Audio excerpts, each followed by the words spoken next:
그 어디에도 없던 미래. 지금 여기에 픽스 2024. 네, 안녕하십니까. 퓨처 이노베이션 테크 엑스포 픽스의 중요한 전시회 중에 하나인 미래 모빌리티 엑스포 특집으로 오늘은 자율주행 분야에서 전 세계에 이슈가 되기도 하고요. 한국에선 당연히 이슈인 오토노스 A2G 유민상 상무님하고 얘기 나눠보겠습니다. 안녕하세요. 네, 안녕하세요. 오토노스 A2G 유민상 상무입니다. 추석 명절도 있고 여름 너무 빨리 지나갔잖아요. 네. 벌써 이제 9월달인데 네. 상반기 좀 어떻게 지내셨습니까? 여름이 빨리 지나가긴 했는데 아직도 여전히 더워서 지나갈지는 잘 모르겠고요. 네. 일단은 제가 작년에 이제 개인적으로 교통사고 네. 나가지고 상반기에는 좀 재활에 목표로 해서 어쨌든 병원에서 퇴원할 수 있었고 처음에 휠체어에 타고 있었는데 네. 지금 이제 휠체어에서 내려와서 목발로 짚고 있어서 좀 많이 회복하고 좀 있습니다. 괜찮으세요 이제? 네, 예전보다는 좀 많이 나아졌고요. 휠체어에서만 내려와도 일상생활 하는데 불편함이 좀 없더라고요. 제가 봤을 때는 상무님이 대외적으로도 그렇고 회사적으로 중요한 역할을 하시기 때문에 건강 제일 중요할 것 같아요. 잘 챙기도록 하겠습니다. 이번에 이제 어떻게 보면 디파 미래 모빌리티 엑스포가 픽스라는 이제 하나의 타이틀로 좀 상당히 큰 규모로 개최가 되잖아요. 디파라는 게 모빌리티 쪽에 가장 큰 포젓인데 자율주행 관련된 부분이 아무래도 제일 좀 메인이 아닐까. 그래서 자율주행 관련된 얘기를 좀 요즘 트렌드가 어떻고 해외의 좀 이슈는 어떤지 이런 거 좀 얘기해 주시면 좋을 것 같아요. 자율주행 쪽에서는 이제 전 세계적으로 자국 법규 중심으로 좀 가는 게 트렌드입니다. 네. 자동차는 유나이티드 네이션, 그러니까 유럽연합에서 같이 법규를 만들어서 국가 간 수출이나 수입을 쉽게 하자라는 추세로 1958년부터 유엔에서 법규를 같이 만들고 있었어요. 그래서 이게 유엔 1958 협정이라고 하는데 우리나라도 그 협정 국가라서 법규를 같이 만들고 있었는데 이 자율차는 너무도 어려운 거죠. 사실은 이제 미래 모빌리티라고 하는 게 자율차, 뭐 UAM, 그다음에 로보틱스 이런 것들이 많은데 우리 삶에 가장 밀접하다는 게 자동차잖아요. 그러니까 AI에 대한 첫 규제를 만드는 게 자동차입니다. 그렇다게 보니까 이제 너무 어려운 거죠. 사실 AI가 실수한 걸 어떻게 처벌할 것이냐, 아니면 어디까지 규제를 만들어야 되시냐, 이거를 법제론자들도 좀 어려움을 겪고 있습니다. 그래서 유럽연합에서 현재 7년째 법규를 만들고 있어요. 7년째? 2017년도부터 레벨 4 자율차 법규 논의를 시작했는데 아직도 법규를 제정하고 있고 2027년 3월 발효 목표로 법규를 제정합니다. 전 세계 최초로 10년 동안 만든 법규가 자율차 법규가 되는 거예요. 그만큼 어려운 거거든요. 그러다 보니까 일부 이제 선진 국가들은 이대로 자율차 산업이 도태되면 안 된다. 미국 같은 경우에는 아예 모든 규제를 풀고 다 해라 라고 해서 네거티브 규제다 보니까 가이드라인만 만들고 있고요. 그러면서 이제 미국 기업들이 많이 치고 나가고 있죠. 그러다 보니까 이제 독일, 일본, 한국이 이제 뒤따라가면서 자국 법규를 좀 만들었습니다. 그래서 이제 독일, 일본, 한국은 전 세계에서 유일하게 B2B 자국 법규 거래가 가능하거든요. 자율차 거래가.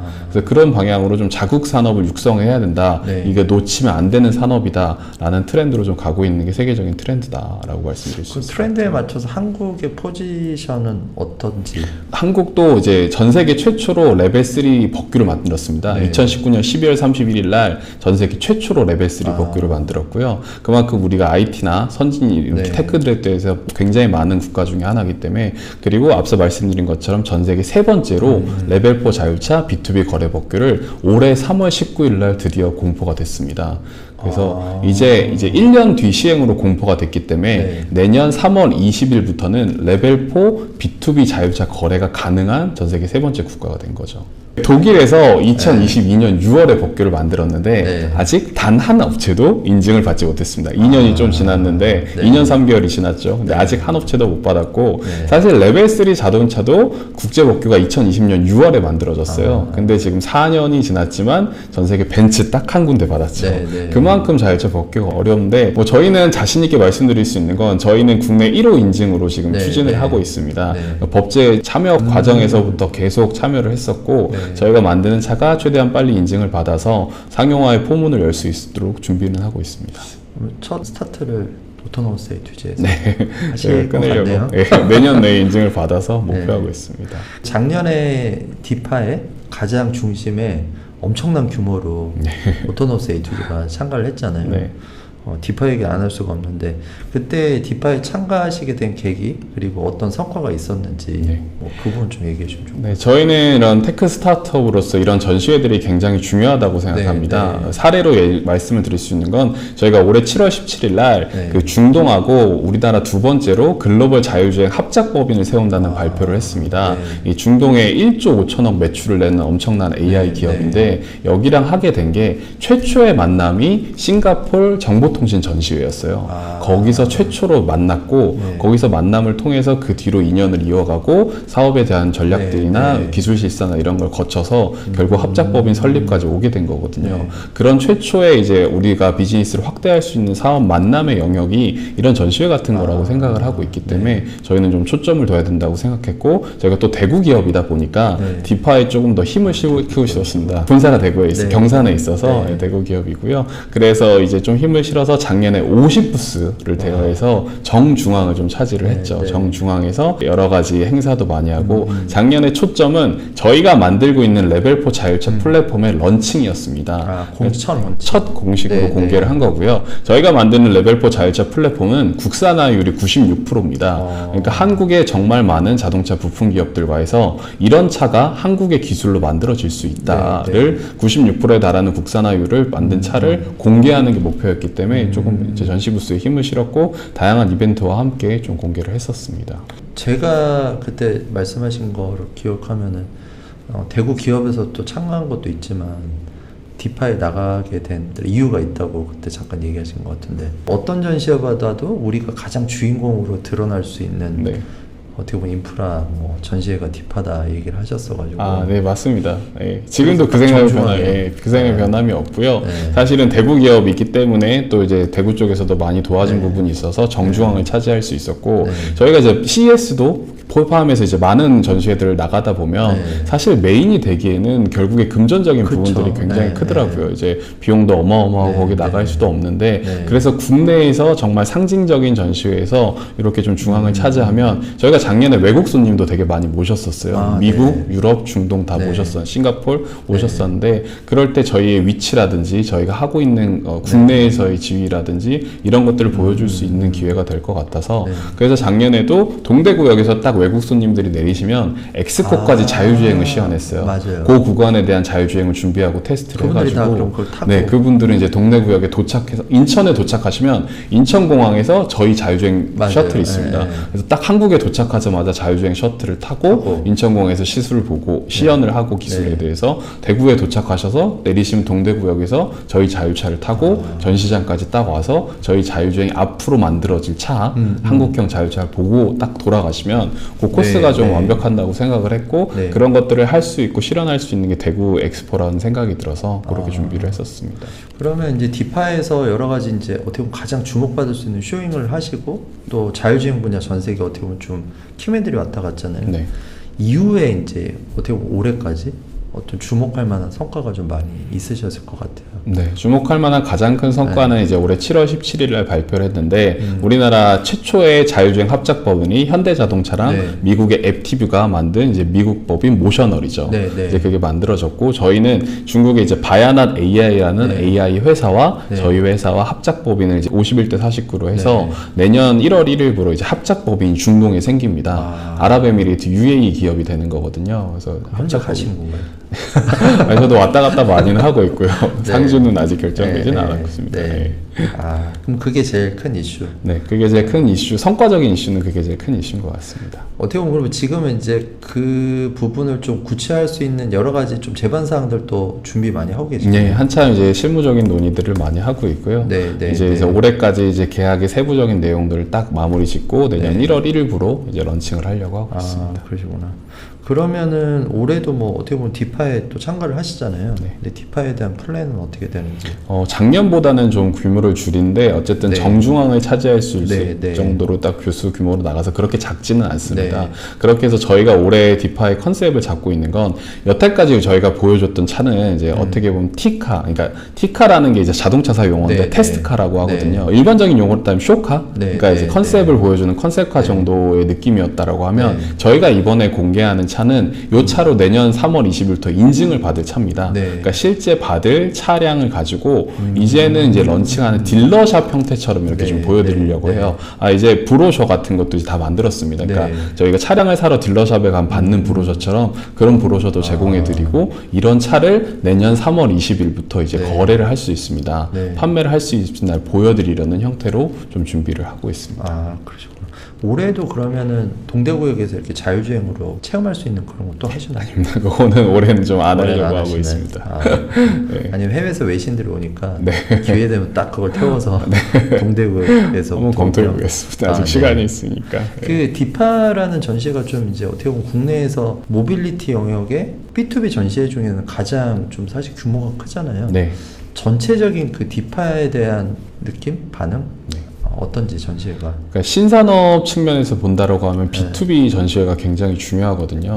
그리고 아까 말씀드린 전 세계 세 번째로 만든 이 법규, 레벨 4 자율차 법규는 B2B 거래만 허용해주고 있습니다. 그렇기 때문에 아직은 이제 B2B 거래만 가능한 이런 거래 현재 법규 사항에서 B2B 거래처들한테 전시회를 보여줄 수 있다는 게 굉장히 크고요. 모빌리티로 특화된 전시회가 아직은 국내에 없습니다. 그러다 보니까 이런 기회의 장이 신산업적인 측면은 B2B로 시작될 수밖에 없거든요. B2C로 가기에는 아직은 검증되지 않은 기술이나 사회적 수용성의 향상 등이 필요하기 때문에 그 전에 이런 것들을 B2B에 보여줄 수 있고 한데 모여 있으면서 저희끼리도 시너지 낼 수 있는 부분들도 있고요. 그런 부분들이 이제 연결이 되면 이게 우리나라의 대표적인 B2B 전시회로 자리를 잡을 수 있을 거라 생각을 하고 있습니다. 그 이번에 제가 잠깐 프로그램 보니까 무슨 세션? 컨퍼런스 부분도 좀 준비하신 게 있는 것 같은데 어떤 내용으로 발표하신 게 있지 않나요? 네, 있습니다. 그래서 저는 이제 우리나라 법규 정책적인 동향, 그러니까 신산업은 법규 정책으로 갈 수밖에 없거든요. 그러니까 법이 없으면 현재까지 이제 자율차를 저희가 판매를 할 수 없었던 이유, 아직 법이 없기 때문에 법이 없다는 건 불법이라는 얘기거든요. 이 차를 판매할 수 없는 상태였는데 이제 앞으로 만들어져서 법을 준수해서 팔 수가 있다. 이런 동향들이 왜 중국, 일본, 한국이 이렇게 만들었으며 그럼 어떤 식으로 전개가 될 것이냐를 보면 상용화가 이렇게 되겠구나를 예측할 수가 있거든요. 자율차가 우리 곁에 온 지 2017년 CES 때 정말 열풍이었거든요. 저도 제 돈 주고 갔다 왔습니다. 근데 그때 정말 당장 자율차가 될 것처럼 막 구글의 웨이모라든지 아우디의 발표하라든지 뭐 이런 것들이 했는데 7년이 지났죠. 아직 전 세계에 인증받은 회사는 벤츠 한 군데밖에 없습니다. 여전히 자율주행은 멀게 느껴지는데 그러면 어떻게 대중들은 상용화가 될 것이고 우리가 자율차를 타볼 수 있냐라고 하면 결국에 법규가 만들어지는 게 B2B 상용화 중심으로 가기 때문에 이런 것들을 통해서 우리의 삶의 상용화가 어떻게 된다를 예측해 볼 수 있을 것 같습니다. 그런 동향을 좀 발표하려고 합니다. 그러니까 뭐 아까 얘기하신 걸 자율주행도 어떻게 보면 법규나 정부에서 좀 이런 부분들이 더 빨리 상용화되고 사람들이 익숙하게 사용할 수 있도록 해줘야 되잖아요. 근데 현재 시점에서의 어떤 정부의 역할은 어떤 것 같고 향후에는 좀 어떤 역할을 해줬으면 하는지 뭐 이런 게 있지 않을까. 현대 시점에서는 일단은 전 세계 세 번째로 법규를 만들어 주셨다는 것 자체가 좀 굉장히 감사하고 있고요. 실제 쉽지 않은 효용성에 대한 논란이 많이 있었어요. 유엔에서도 2020년도에 만든 레벨 3 법규가 5년이 걸려서 만든 법규예요. 근데 4년이 지났는데 인증받은 업체는 벤츠 한 군데. 그럼 우리가 법을 왜 만들어야 되냐 이런 회의론이 좀 많이 부각됐었거든요. 근데 그럼에도 불구하고 우리나라는 신산업을 우리가 추구할 수 있고 우리나라 같이 작은 땅덩어리에서 나갈 수 있는 게 결국 기술력이다라고 했기 때문에 전 세계 세 번째로 감사하게 이제 법규를 만들어 주셨고 이렇게 지원을 해주시는 게 굉장히 감사하게 생각을 하고 있습니다. 근데 이제 앞으로 좀 더 해주셨어 하는 부분들은 사실 저희가 법규라는 게 정확하게 말씀드리면 자동차 안전 기준이 생긴 거예요. 자동차 안전 기준이 생겼는데 자동차를 판매하려고 하다 보니까 걸리는 법규가 굉장히 많습니다. 자동차를 사시면 4년에 한 번씩 검사를 받으셔야 되잖아요. B2B 자동차는 2년에 한 번씩 검사를 받아야 되지 않습니까? 아직 검사 기준에 대한 것도 법규가 없고요. 레벨 4 자율차에 어떤 보험이 있어야 되냐. 아직 차를 판매하지 않았기 때문에 보험이 없습니다. 보험법도 검토를 해야 되는 부분이 있고요.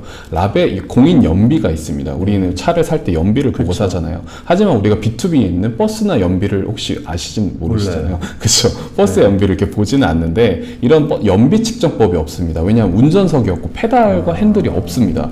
그 차를 어떻게 연비 측정을 해서 정부에서 인증된 라벨을 붙여줄 것이냐 그런 기준도 아직은 없습니다. 안전 기준이 만들어졌다고 이게 상용화 딱 되는 게 아니라 우리가 좀 해봐야 되기 때문에 저는 정부에서 좀 지원을 해주셨어야 하는 부분은 대수 제한이라든지 사실 얼마 안 돼요. 초반에 생산하는 대수들이 얼마 되지 않기 때문에 이렇게 차량들이 실제 나와서 돌아다니면서 어떤 문제들이 발생을 하고 이런 부분들이 안전에 심대한 위협을 초래하는 게 아니라면 상용화 되는데 어떤 부분이 필요한지를 같이 함께 만들어가는 과정들이 좀 필요하다고 생각합니다. 아, 네. 좋은데요. 그 상무님 그럼 마지막으로 픽스라는 타이틀로 처음으로 이제 개최되는 전시회 꼭 거기 이제 디파가 있는데 이 전시회에 꼭 와야 되는 이유에 대해서 네. 짧게. 네, 저희 정중하게 있으니까 보러 와주시면 감사하고요. 일단은 이제 저는 이제 CES 같은 이런 전시회들이 굉장히 의미가 있다고 생각하는 게 거기서 단순히 전시를 보는 게 아니라 신산업들을 보고 토론할 수 있는 장이 열리는 것들이 굉장히 중요하다고 생각하거든요. 저는 이제 현대차 재직 시절에 처음 유럽 전시회 갔을 때 놀랬던 게 그 전시회 중앙에는 다 테이블만 있고 뒤쪽에 이제 전시품들은 약간 들러리처럼 이렇게 있더라고요. 그래서 만나서 토론하는 장이더라고요. 결국에 이런 비즈니스를 논의하고 자연스럽게 그런 토론 문화들이 지금 굉장히 이색적이고 좀 부러웠습니다. B2B 거래의 중심에 이런 픽스라는 장이 생긴다라고 하면 이게 언젠가 CES처럼 실제 대표로 미국의 우리 라스베가스도 어떻게 보면 사막 한가운데 있는 거잖아요. 물론 좀 다른 의미는 있지만 대구가 조금 이제 우리나라 측면에서 본다면 외곽에 있을 수 있지만 이 B2B 거래에 있어서는 그런 데 와가지고 같이 토의하고 앞으로 산업이 어떻게 나갈지를 처음으로 시작할 수 있는 장이기 때문에 그래서 신산업 전시회가 대구에서 열리는 건 의미가 있다라고 생각합니다. 앞으로 우리가 볼 수 있는 영역, 기존 산업의 전시회가 아니라 앞으로 나가야 될 많은 가능성이 있는 영역이기 때문에 그런 측면에서 픽스가 앞으로 굉장히 의미 있는 시발점이 될 거라고 생각하기 때문에 많이들 보러 와주셨으면 좋겠습니다. 네. 아이, 픽스 홍보팀이 진짜. 요즘에는 어떤 기술이나 산업이 다 연결이 돼 있잖아요. 네, 맞습니다. 따로 움직이는 게 아니기 때문에 말씀하신 게 되게 중요한 포인트인 것 같고요. 또 대구에 오면 픽스, 디파, 당연히 오토노머스 A2G 존을 가야 될 것 같습니다. 오늘 인터뷰 감사하고요. 마지막으로 좀 재밌게 끝내보려고 하는데 제가 와우, 픽스 이렇게 하면은 상무님이 밋 디파 이렇게 마무리하는 걸로. 괜찮으시죠? 네. 와우, 픽스! 밋 디파 꼭 오세요. 와주세요.